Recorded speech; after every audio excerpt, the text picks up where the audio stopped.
आके सामने दिखानी चाहिए। इन खंजीरों की, इन सब की एक एक की शक्ल लाके दिखाएं और इनको बताएं कि ये क्या कर रहे हैं। ये जो लोग हैं जिनको सजाए मौत दी जा रही है, जिनके साथ ये सब, इन सब की शक्लें दिखानी चाहिए ताकि वो खानदान के खानदान पता चले कि उनके खानदान में ये सारा कुछ। जो औराक हैं उनके साथ वो निजासत को साफ करना, फिर आले बैत साहबा वाज मुतारात के मुकद्दस नाम, उनको माज़अल्लाह सरेआम उनके ऊपर गंदगी डालना और इस तरह की वीडियो। हम वो बदनसीब हैं जो ये सारा कुछ देख रहे हैं। Is Islam really the fastest growing religion in the world? Muslims are leaving Islam by the hundreds of thousands, and I'm all for it. You may have heard that Islam is the fastest growing religion in the world, and that by the year 2050, the number of Muslims will be equal to the number of Christians. This implies that Islam is attracting new believers in droves year after year, while Christianity is dwindling. It even leads many Christians to think that Islam is on a meteoric rise, while Christianity is a quickly sinking ship. But these claims are actually quite misleading. The religion of Islam is indeed on the rise, but that's not because people are converting to it. The growing number of Muslims in the world is mainly due to Muslim families having more and more children. Considering the fact that a Muslim man can marry up to 4 women, and considering the fact that Muslim men are also allowed to take female captives to use for sex, then it's really no surprise that birth rates in Muslim nations are so high. Furthermore, the penalty for apostasy in Islam is death. This leads to many people who are actually apostates to claim that they are Muslim in order to avoid being murdered. So what do the real statistics actually tell us? In an article published by theconversation.com in 2020, we are told that Iran boasts to have a 99.5% Muslim population.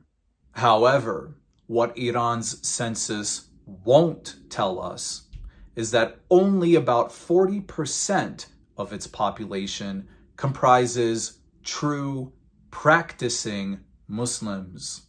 Only 32% of Iran's total population is Shiite Muslim, while a measly 5% is Sunni Muslim. As mentioned before, countries who are Muslim majority have certain Islamic laws set in place. This means that apostasy is punished to varying degrees. Take my birth country as an example. In Algeria, generally speaking, you won't be criminalized for leaving Islam, but you will absolutely suffer persecution at the hands of your family members and those in your community.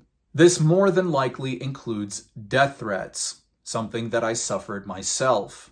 And if you are caught attempting to seduce Muslims into leaving Islam like you did, you absolutely will be imprisoned, and you will be imprisoned indefinitely. In the country of Egypt, one can have their civil rights taken away, their marriages annulled, their inheritance stripped, and they can also be subjected to indefinite prison sentences for apostatizing. And this isn't even factoring in countries like Saudi Arabia, the UAE, or Yemen, who uphold the Sharia law, which calls for the immediate killing of any apostates. The reality is that Muslim apostates from all around the world choose to remain hidden and are even willing to practice Islam out of compulsion for the sake of avoiding persecution. To put it simply, there are countless Muslim apostates all around the world who simply play along and pretend to be Muslim for the sake of avoiding torture and death. Despite all of this, an article published by NewRepublic.com states that the percent of people throughout the Arab world who express religious doubt is roughly 22%, with countries such as Lebanon being as high as 37%. I want to play a clip for you that was circulating YouTube not too long ago. This clip shows the utter state of turmoil that Islam is in the country of Pakistan. इस मुल्क में आग लग जाए, ये 2-3 लोग नहीं है, ये पाकिस्तान में कोई 1-2 हजार नहीं है। FIA साइबर क्राइम की रिपोर्ट के मुताबिक जो मुझे आज दिखाई गई है, उसके मुताबिक इनकी तादाद पाकिस्तान में 4 लाख है। 120 लोग गिरफ्तार हो चुके, 11 लोगों को सजाए मौत हो चुकी है। हम करें तो करें क्या, किस दरवाजे पर दस्तक दे? एक आलिम दीन तौहीन करते हुए पकड़ा गया। आज उन्होंने मुझे जो रिपोर्ट दिखाई है, उस रिपोर्ट को देखकर मेरे रोंगटे खड़े हो गए। अपना हक अदा करो, बच्चों की निगरानी करो, और बच्चों की निगरानी हमने इस तरह से करनी है। उस दिन मुफ्ती अबू मोहम्मद साहब ने एक एप्लीकेशन की तरफ इशारा किया था कि घर के डिवाइसेस से उसको मुंसलिक करो, माँ बाप निगरानी करे। इस वक्त आपके मुल्क को मैं सिर्फ इशारा कर अर्ज कर रहा हूँ, फैसल कुरैशी साहब प्राइवेट पार्ट्स पर ला इलाहा इल्लल्लाह मुहम्मदुर रसूलुल्लाह सय्यदा तय्यबा ताहिरा आबिदा जाहिदा ज़किया मुज़क्किया हजरत सय्यदा फातिमा का नाम लिखा हुआ है। इससे पहले हम मर क्यों नहीं गए? ये दिन देखने से पहले हमें मौत क्यों नहीं आ गई? इस वक्त ये मेरा पैगाम है, ये जज्बाती होना नहीं है। यहाँ से बोल चैनल से ये पैगाम जाना चाहिए कि हम में से कोई भी ये चीज बर्दाश्त नहीं कर सकता।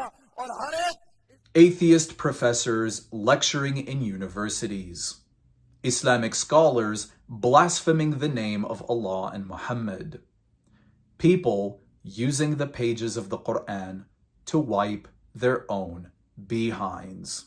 And that's just the beginning of it for Pakistan. Obviously, I don't condone this behavior, and I discourage any Muslim apostate, whether they become a Christian or not, to refrain from such acts. But I also won't stand for these lies that the world tries to feed us when it comes to Islam and Christianity. Because here's the reality of it. This is God's harvest, and one of every 4 people that you see in this picture is no longer a Muslim. Even the Pakistani television hosts that we just watched admitted to being melodramatic for the sake of emphasizing their point. But they also were very clear about any apostates from Islam needing to be killed. Referring to them as pigs, they even celebrated the killings of 11 different apostates, and they called for their government to do far worse than just that. Rather than gathering around and asking the question, how can we serve our Islamic community in order to build up their faith and encourage them, they would rather call on parents to subjugate their very own children to Islam. And as for those who do become apostates, these imams are pushing and prompting their government to begin televising the deaths of those who leave Islam. As some of you know, I myself have recently began to receive complaints from the Pakistani government about the content that I publish. Hi, Give Light. We have received a legal complaint from a government entity regarding your content. After review, the following content has been blocked from view in the YouTube country, Pakistan. This is for my video titled, How Did the Prophet Muhammad Die? And for Islam and Idolatry, a match made in Jannah. And for the Quran, Fact or Fiction, Episode 1 and 2 and 3. And for, is it unjust that Jesus died in our place? And for, what is Islam? And for, Muhammad, prophet or possessed? And many, many, many more. The Pakistani government says that I have violated their religious laws by promoting anti-Islamic ideas. But I have to correct them on just one little thing. These aren't ideas that I'm promoting. They're facts. They say that this is aggravating to their Islamic traditions. That's fine by me. Christianity is indeed a superior faith to Islam in every regard. And I've been consistently proving that here since my very first video. Muhammad can't even measure up to Christ's ankles, and the Quran can't even touch the Bible. That's because both Christ and the Bible are morally and intellectually superior to Islam, Allah, Muhammad, and the Quran. As the book of 2 Corinthians says, our lives are a Christ-like fragrance rising up to God.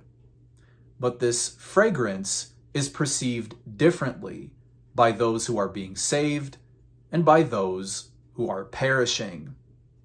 To the Pakistani government, we are like a dreadful smell of death and doom.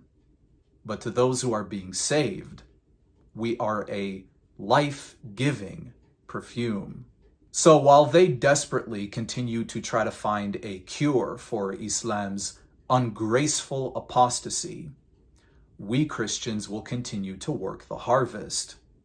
Because when it comes to Christ's love and truth, there simply is no antidote. Until next time, salam.